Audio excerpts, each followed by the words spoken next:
And knowing is the first step. And then comes the practice. And once you practice, things get really easy. And you will be really amazed of how quickly, for example, your feelings can change when you know how to approach that. Hi, and welcome to Lead Well.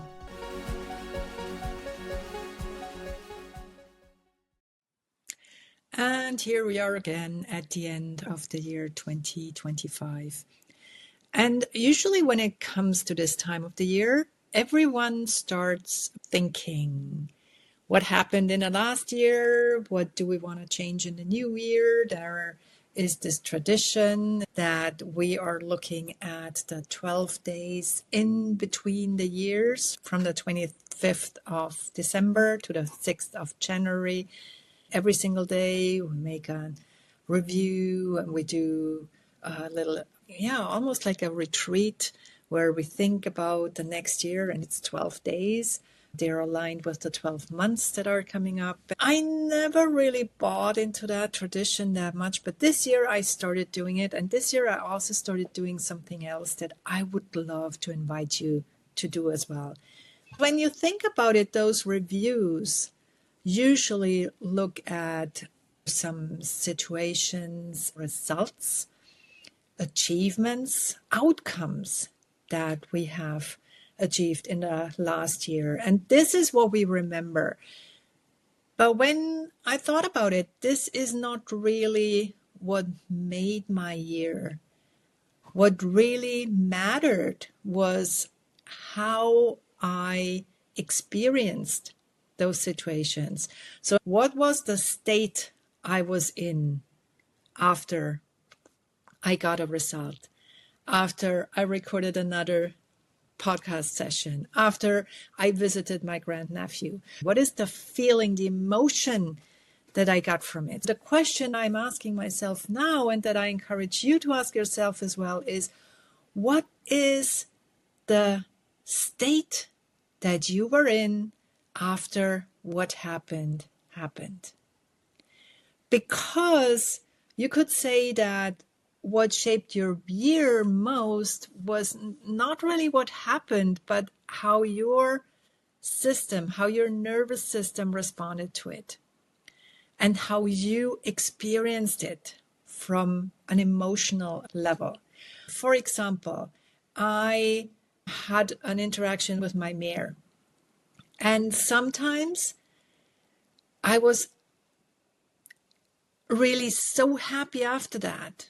I felt fulfilled. I had this emotion of happiness, of fulfillment, of contentness. And also I felt like I knew what I was doing.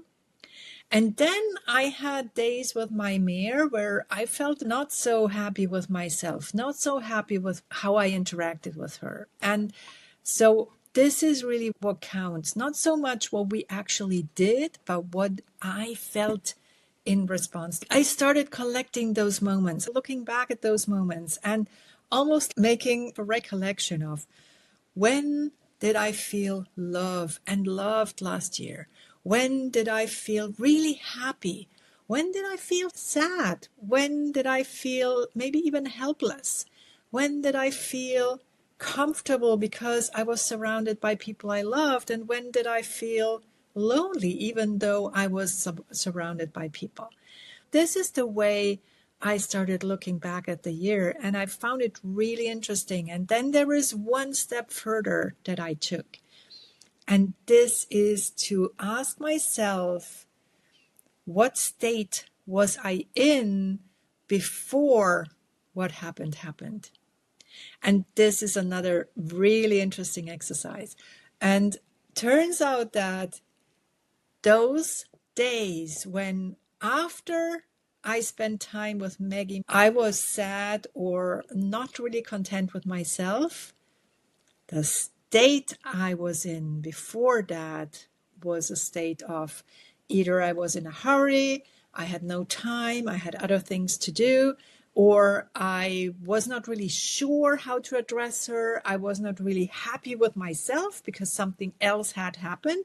So my nervous system was already in a stressed out state when I started interacting with her. This shouldn't happen, especially for a trust technique practitioner, because the most important thing is to calm down, especially when you interact with your animals and also other human beings. But sometimes it happens.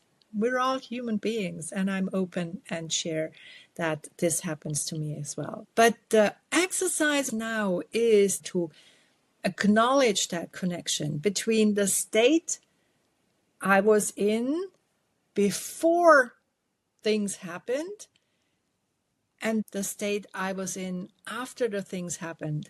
And then the outcome really was not that important anymore.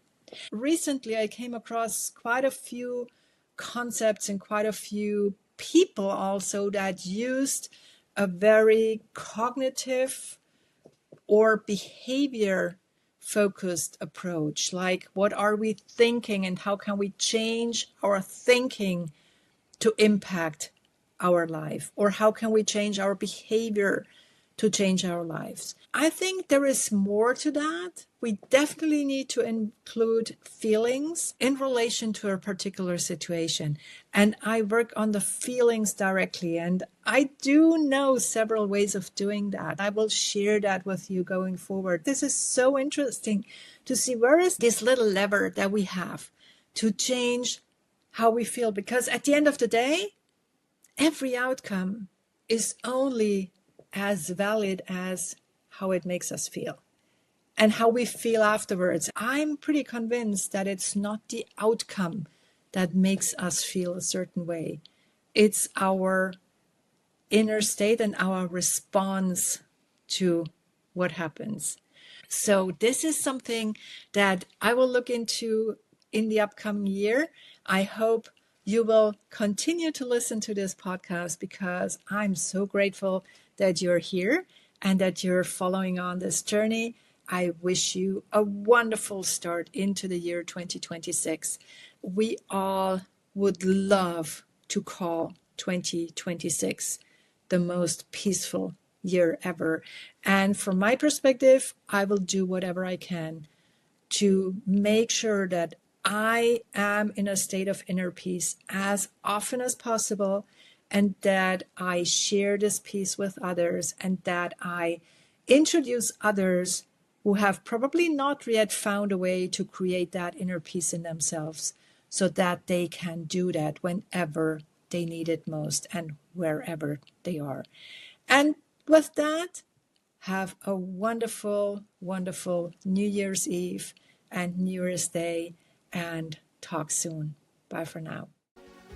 This was Lead Well. Now, what is the one thing that you're taking away from this episode? Please share in the comments below, and do share the podcast with your friends and family, but only if you like it.